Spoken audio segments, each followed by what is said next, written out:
Hello everyone and welcome to Dead Stuff on the Internet. Yeah, I am fully aware that tier lists are dead, but quite frankly, most things that are dead on the internet are put on life support, and I think that's what makes the internet so freaking beautiful. So today, we're here making a tier list because today, 30 years ago from today, Doug, Rugrats, and the Ren and Stimpy show premiered on Nickelodeon. So it is basically the 30th anniversary of all things Nicktoons. So we are here today to do tier list. Not for anything relating to like the main Nicktoons, because Matthew's already doing that. Also with movies. So we decided, why not Nickelodeon crossover games? Yeah, we're gonna do a tier list ranking every Nickelodeon crossover game I have ever played. Some ones that aren't here are the Nick Click Camera, the Nick-O-Matic Print Shop, only because those aren't really games, to my knowledge. And what other ones aren't here? Nicktoons Android Invasion, I think it was what it called. Yeah, no, I don't have that game, never played it, so that's not on here. And I'm only counting the main ports for games. So, yeah. No, if you were counting ports, we'd be here all day. But anyway, let us start. Also, if you hear any noises in the background, that is my dog. He is in here sleeping with me. Before we go any further, I'd like to point out that these are my personal opinions. So if you have a problem with where I put a game, please don't get mad. If you like the game, then more power to you. You continue to like the game, and don't let anybody else tell you otherwise. But anyway, back to the video. So, let's get things started with the first game to feature multiple Nickelodeon or Nicktoon characters. We got a Nickelodeon Director's Lab. Now, of course, right off the bat, this isn't really a game. This is more of a software, like a multimedia making software, movie making software in a sense. So it's already hard to say that this is unscripted, if you couldn't tell. But it's hard to say where this one's gonna go. Well, I mean, it is like, I don't know exactly when the trend of like movie making softwares for kids started happening, but I am gonna give it some credit. Also, why the heck? Hold on a second. Okay, sorry about that. I just realized that C and D were in the backwards places. These are our rankings, by the way. S, A, B, C, D, and no. No, just no. Okay, so where was I? Nickelodeon Director's Lab. I'm pretty sure this was like the early days of these multimedia video making software, so I'm gonna cut it some slack. I'm not gonna put it in like D or no. I'm gonna put it in C, because I mean, you can get some funny stuff out of it, but it is like super ancient and there are much better options, such as Nickelodeon 3D Movie Maker. By the way, I should say what shows premiered or what debuted in these. So Director's Lab had Rugrats, Ren and Stimpy, Rocco, and All Real Monsters. This has all of those except for Rugrats. So that's right there. So, I mean, they may have a very little amount of shows, but there's a lot more you can do with this. Although, comparing it to the original 3D Movie Maker from 1995, this one came out in 1996. Yeah, it definitely doesn't have as much, but still, it is much better, in my opinion, than Director's Lab.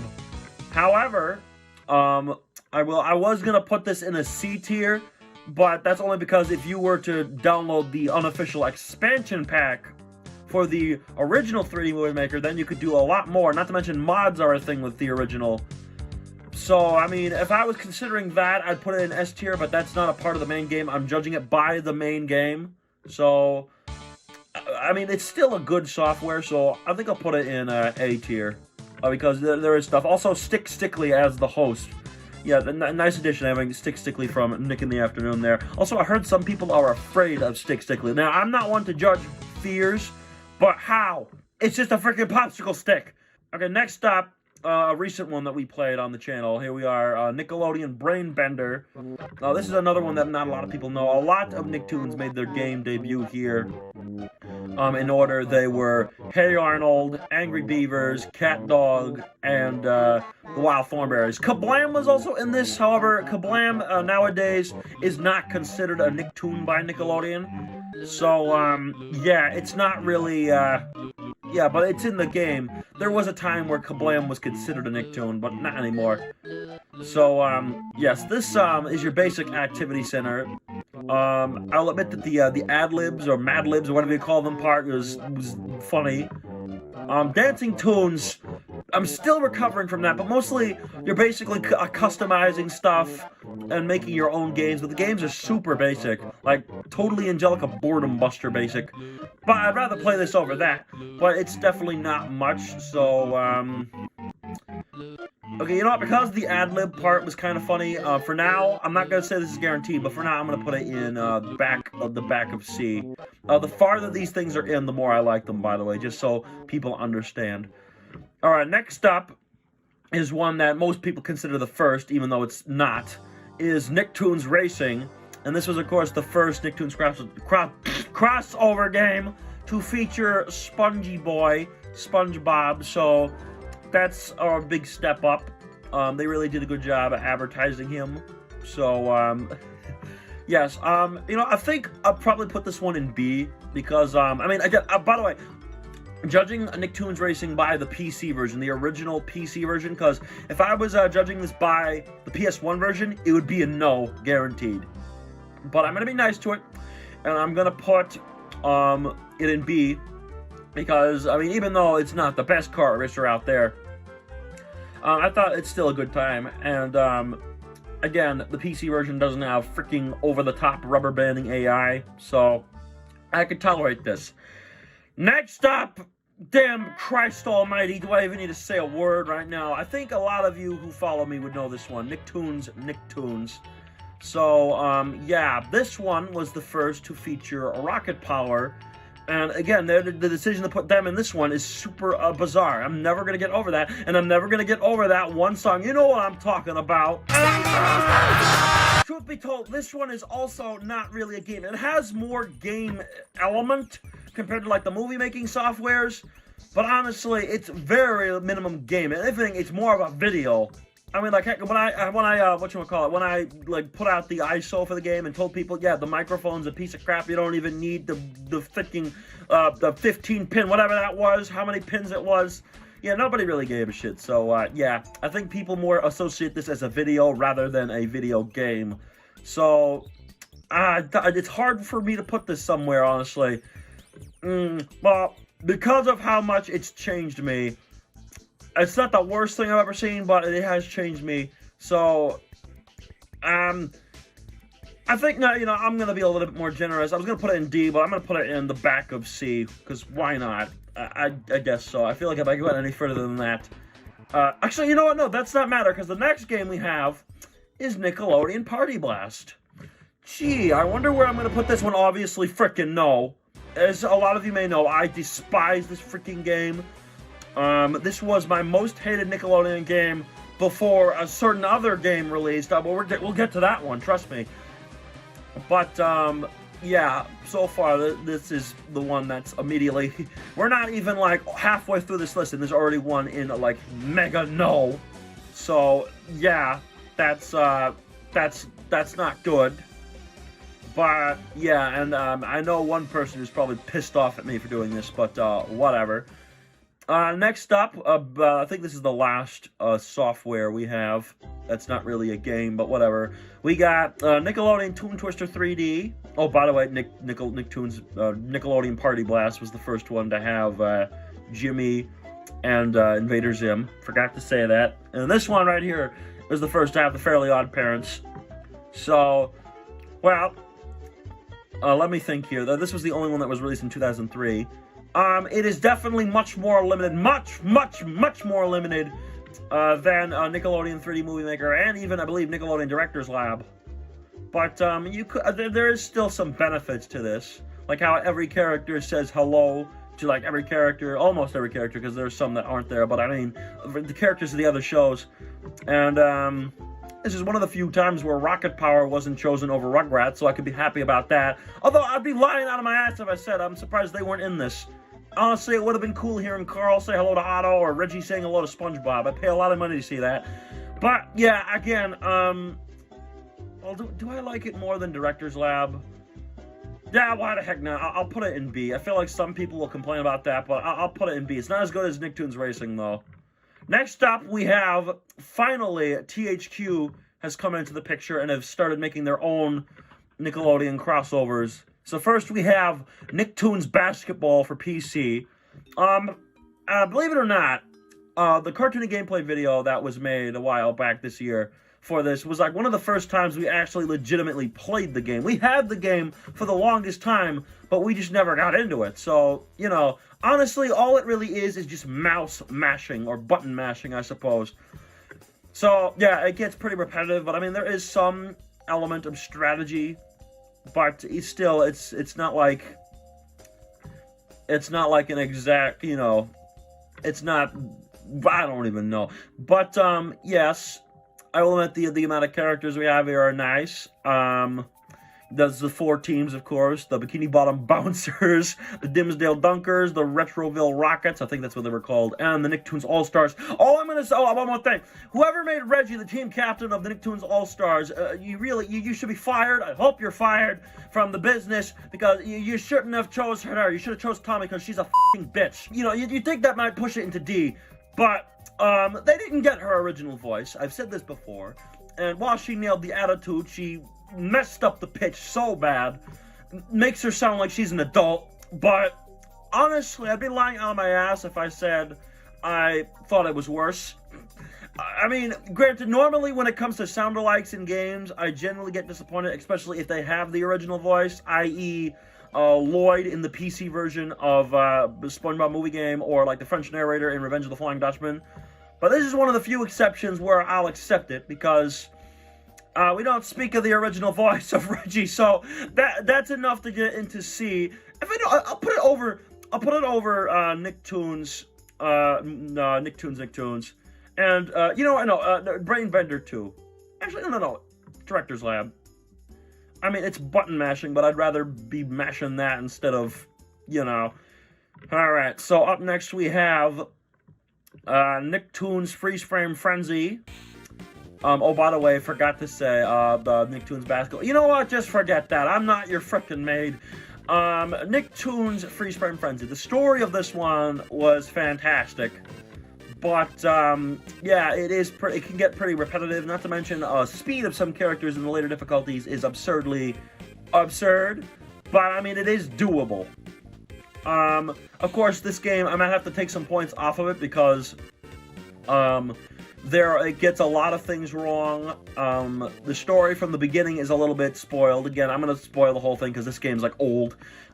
Zim is the main villain, and yet he's in the opening roll call of heroes, and the only hero that isn't there is Arnold. So, what the hell? That makes no sense.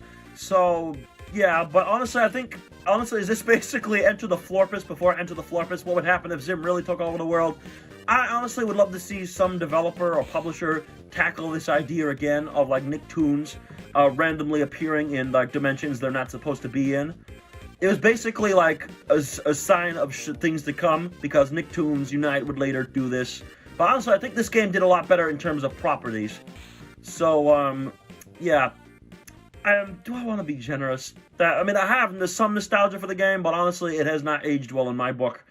And I'd much rather play it as some of these other games. But I suppose I could be generous for old time's sake and put it in the back of B tier. So, yeah.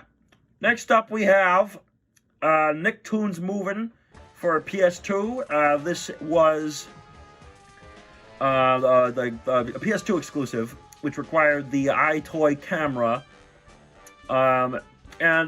Basically, I'll admit there is some enjoyment, but it's very short-lived because everything's unlocked from the start, and the only way you're going to get some enjoyment is if you play the full game, which is setting the game to medium, because apparently not everything happens, or everything doesn't happen, whatever the right term is, when it's on easy mode. But, yeah, once again, you got almost everybody except for the voice of Reggie, so I'll cut it some slack. It does have that Carl in the Jimmy Neutron console game, where in the game he's voiced by Wally Wingert, but they didn't have him dub over Rob Paulson. And while I'm glad they did that in the Jimmy Neutron game, not so glad they did it here. They should have Toy Story 2'd that stuff. Okay, so, but, you know, honestly, believe it or not, Nicktoons movement, there's not really a lot to it, so I guess I'll put it in D for now. Maybe that will change, but, yeah, I don't know. Next up, let's go obscure again. I might as well throw this in. This is the Nicktoons plug-and-play that features SpongeBob, Fairly Odd Parents, Jimmy Neutron, Rocket Power, and no Rugrats. I'm sorry. I mean, I know that that's getting old, but I can't help but mention it every time because I just still can't believe that that was a thing that happened.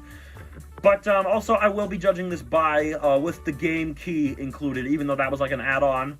Because honestly, the main game itself isn't really a crossover. I mean, it just features multiple little games, and they're all like separate from each other. So it's not like they're all meeting together. No, the game key they do, but yeah, no, the main game itself is different. But I suppose I'll make an exception. Unlike dang, I keep doing that.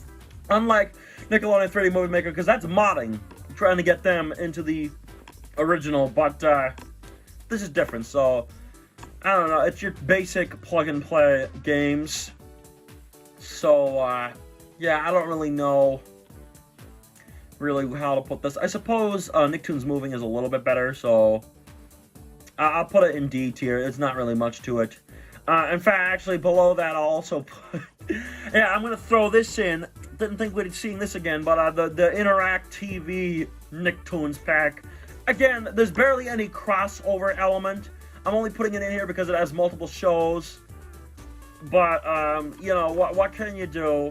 So, yeah, this is barely a game, because, you know, if you don't know what Interact TV is, it's an old baby game toy made by Fisher-Price for DVD players, and it had these cards you put into this game thingy, game controller, giant, like, Wii U gamepad-looking thing, and from that point, you'd play games. They barely qualify as games, but, you know, it's mainly a cartoon with little games put into it. I'll say it's better than something like Rabbids Invasion, the interactive game or something, whatever that was called, because at least it doesn't require you to move around.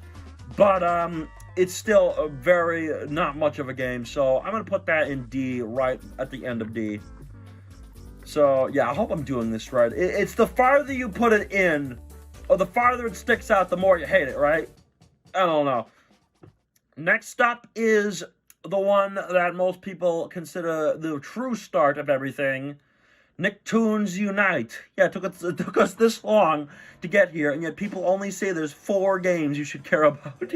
Okay, honestly, true, that might be the case, but yeah. Nicktoons Unite, a game that a lot of us hold close to our hearts because it was the one that truly seemed like a crossover, and where they all worked together, unlike every other game where they were all rivals with each other. So, I mean, there were some ones that didn't do that, but I mean, most of the time it was versus, and it's kind of how it is nowadays.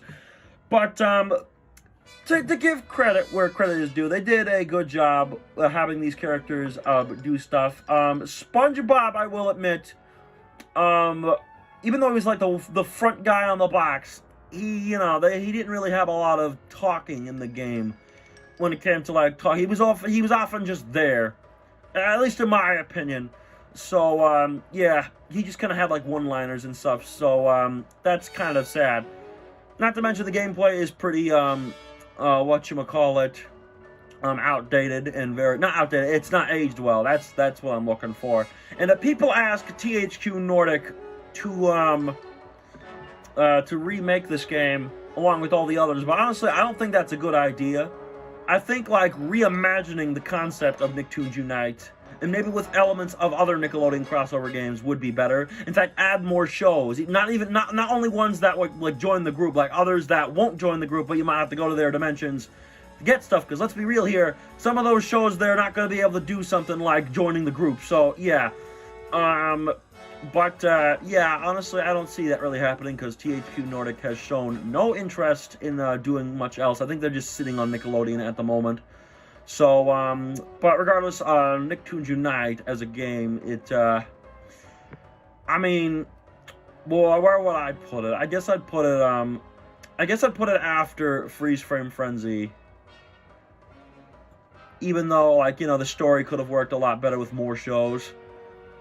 Okay, actually, no, but then again, wouldn't that piss people? I don't know. This is opinions. Again, I can't stress that enough. This is opinions.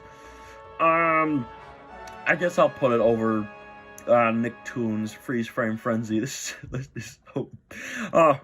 Next up, we got Nicktoons Winners Cup Racing, or as I like to call it, Nicktoons Racing, or Nicktoons Unite Racing. Not Nicktoons Racing. There's already a Nicktoons Racing. Nicktoons Unite Racing is what I call it. Jesus Christ. I probably somewhere in D tier, most definitely, because it is very, very cheap.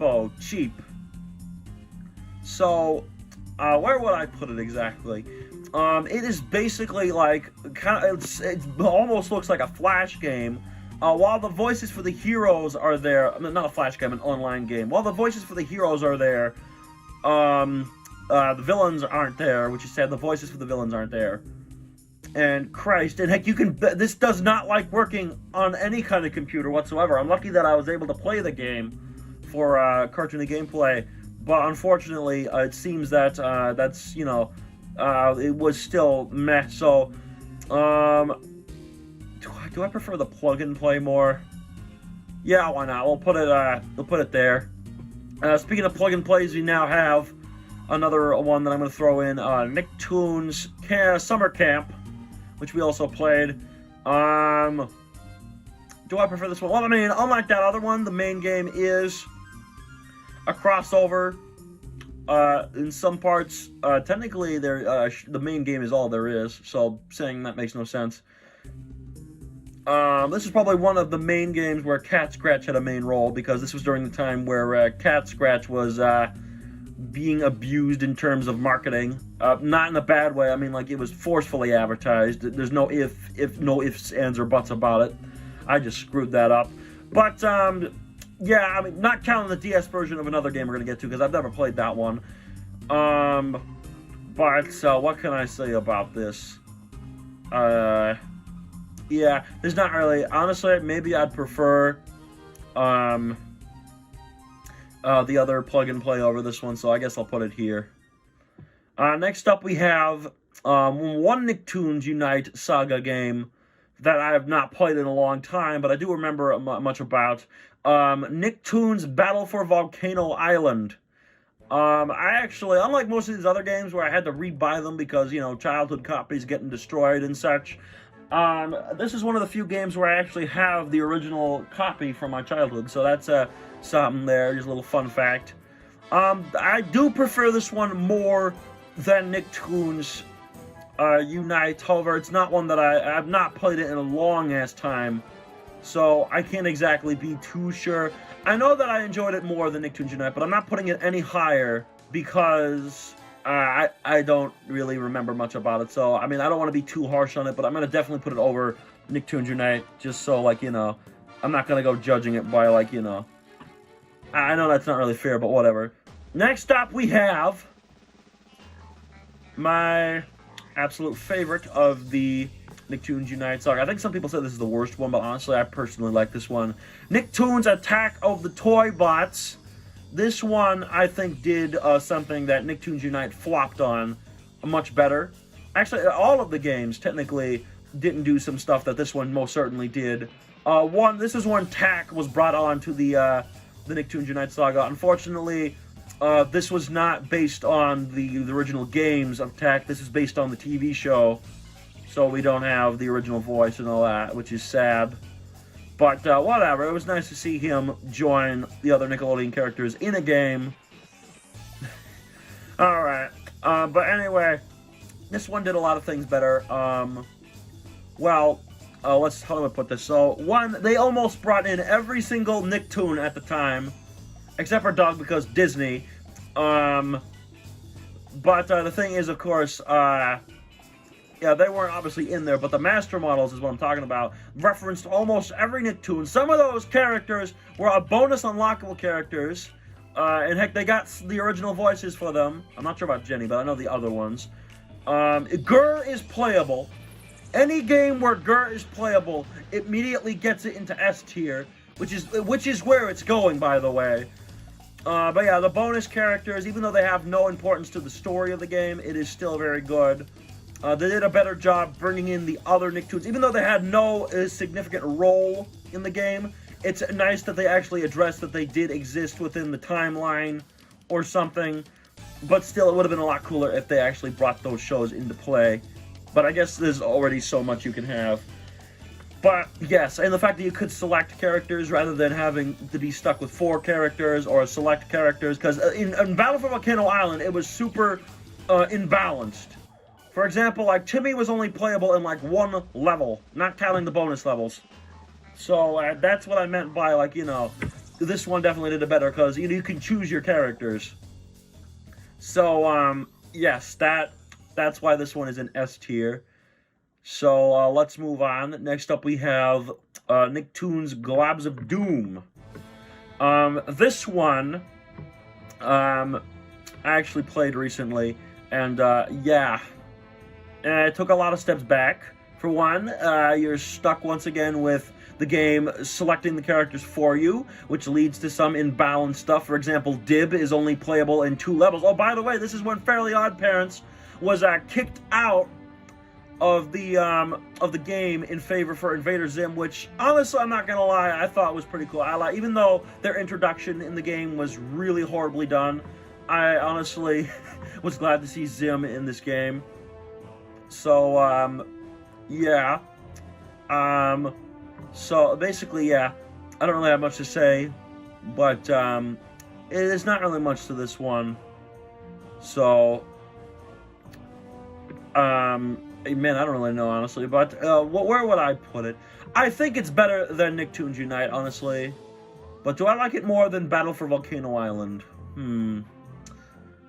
Well, again, because I haven't played that one in a long time, I'm not going to go too harsh, so I'm going to put it before Battle for Volcano Island, just because, again, I don't really remember my thoughts on this one. So next up, I'm pretty sure that some of this is out of order, but whatever. Next up, we got an arcade game, Nicktoons Nitro. Now, I've never played the original arcade cabinet, because I have never seen one. In, like, all the arcades I've ever been to, I've never seen it once. I know an arcade where there is one, but I've never been to it, so that's something there. Anyway, of course, so the way I was able to play this was Techno Parrot, like some kind of MAME kind of software. It's not really MAME, it's MAME for newer arcade games. And while it's a pain in the neck to set up, it definitely does the job. And, man, this game, it's good. I mean, I prefer it more than Nicktoons Racing. And I guess I can't really be too harsh with any kind of criticisms, because it's an arcade game, and it's like a one-and-done thing. It's not meant to be taken seriously. This is like 75 cents, I think, by default to play. Other arcades might change it in the menus or something, I don't know. But, yeah, the difficulty of this one is quite ouch. Yeah, I feel like that was done so, like, kids would be tempted to keep going. So, I don't know how I feel about that, but, yeah, only one voice actor, that being Tom Kenny. Don't believe what any other sites tell you, because IMDb is a bunch of lying people. I don't know if they specifically said it, but I know they've lied about many things. So, yeah, where am I going to put Nicktoons Nitro, honestly? That is a good question. I guess I'd play this over, I'd definitely play it over these. Yeah, most definitely. Okay, yeah, no, we'll put it at the top of C, why not? Next up we have, Nicktoons MLB. This was the first Nicktoons crossover game to feature Planet Sheen, Fanboy and Chum Chum, and, Tough Puppy. And their appearance in this game, was so big, they never appeared in another Nicktoons crossover game, for better or worse. But they did bring back, this one I think did a great job with utilizing the properties. However, I'm going to have to bump this game down some points, because one, Ren and Stimpy, obviously they had to get Billy West, and I probably can understand why he didn't come in. But they have Eric, what's his face? He does a lot of stuff nowadays. I forgot his name. But I'm sure he's a very swell guy, and I know that there's a lot of people who love him. But he was the voice of Stimpy in the Ren and Stimpy Adult Party cartoon. and he's also the voice of him in this game. I have nothing against him, but when you bring adult party cartoon into the picture, that, well, no. Just, no. Fire Dogs 2 was the worst sequel on planet Earth. We don't speak of it. I feel bad for even mentioning it right now. But, no, that's not the worst part. Worst part, they gave credit to John K. Yeah, that's like only Nickelodeon's #1 rule. Don't mention John K. But here we are. This game did that, and even though they referenced shows like Rocko's Modern Life, Back at the Barnyard, and Our Real Monsters in the loading screens, yeah, no, it's definitely getting bumped down a bit. So I'd probably put it. Do I prefer the plug-and-play games over this? Why not? Yeah, no, I'll put it right behind Nicktoons MLB. Also, I forgot to say, this was not only a Nicktoons crossover, it was also a Nicktoons crossover with MLB. Real life MLB baseball, whatever way you put it. I don't study baseball, if you couldn't tell. Real players. So, yeah, that's something. So, what can you do, I suppose? But then, then we get to 2018, and this is when THQ Nordic acquired most of the assets, I believe that's how it is, the assets of the THQ Nickelodeon games. And as we've seen thus far, they've only done one game, which it's hard to determine whether or not it was a success or not. They consider it a success, but considering that they've turned down Nickelodeon games by viewers, I don't know if they're going to be making any more games, or if they're even going to, like, make or publish, I should say, a new Nicktoons crossover game of their own. I'm not sure if they'll do it. I hope they do it, but who knows. So, for now, until that does happen, if it does happen, for now we have Game Mill Entertainment holding us up. And at first, let's just say, they caused World War III. I think you all know, if you're no stranger to my channel, you know where this is going. Bottom of the bin, one of the worst games I've ever played, period. Worst Nickelodeon game, easily. And, yeah, that, I just, before anyone says it, no, it's not because of the roster, which is like the big criticized thing of the game. No, it's overall a horrible, horrible game. The controls, the AI, the fact that the characters take like dirt path shortcuts, which they shouldn't take. You don't see like the ones in Mario Kart doing that. The text boxes, the lack of voice acting. Text boxes just add insult to injury. And it's the difficulty, mainly. I can't even, the special items, the fact that, like, technically there's more than one blue shell in the game. What a pain. What a freaking pain. I don't even ever want to play this one for cartoony gameplay. Never in a million years. So when they announced a sequel was going to happen, I thought that this was going to go down the same category. It was going to be just more characters and nothing else. But I was proven wrong. I was proven so wrong. And I didn't know I was going to be proven so wrong, but I was proven so wrong. By the way, this is the last stop on our journey. Oh god, they proved me so wrong. This game is a pretty good game, I'm not gonna lie. Still, every problem that I had with the first one was addressed. The difficulty was balanced, even though there was still rubber banding AI. The hard mode is still kind of messy, and we don't speak about insane mode because the characters can practically fly in that mode. The pit crew system, that was a great thing. The fact that they had a mission mode in there, which Mario Kart obviously removed because Nintendo has a rule where if they make something fun, they gotta immediately remove it because, no. The characters that they added, were pretty good. However, this is when some signs were being shown that Nicktoons was definitely, the term Nicktoons was starting to go in terms of representing their characters because freaking JoJo Siwa is in this game, and I can't help but think that she was only put in the game because there was this one video of her showing her car, and her face was plastered onto the car. Don't ask where I saw that, but no, it's much more simpler than obviously. It's because she's been doing stuff with Nickelodeon. Whether or not she's owned by them, I don't know. And honestly, I'd rather not know. And I'm super worried that she's going to be in the new game that's coming out, Nickelodeon All-Star Brawl. In fact, heck, there's this one shoe on the cover, which I hate to think is her. And people were already like, don't frickin' say that. And people were like, no. But honestly, if I jinxed that,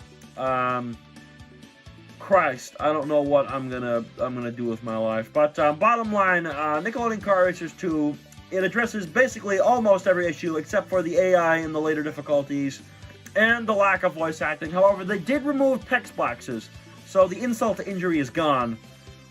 But honestly, this game shows me that if Game Mill is willing to pour money into making a decent game, I don't mind that. I don't mind spending money on it. So this will definitely go in A tier. Do I want to put it over Nickelodeon 3D Movie Maker, though, is the question, though. Why not? I suppose so. Why do I keep right-clicking? And with that, that concludes this Nickelodeon crossover game tier list. Once again, another dead thing has been pushed on in the internet, but whatever. Deal with it. If they are out by the time of this video's upload, be sure you check out Matthew Chesser's tier lists for the 30th anniversary of Nickelodeon Animation is the right term, I suppose. That's the term that they go by. So, yeah, thank you all for watching. We hope you enjoyed. Don't forget to comment, like, and subscribe. If you disagree with this, please do not get mad, because these are just my personal opinions. And if you like one of these games better than I do, then you like them. You continue to like them, and I won't stop you. So, yeah, we'll be seeing you.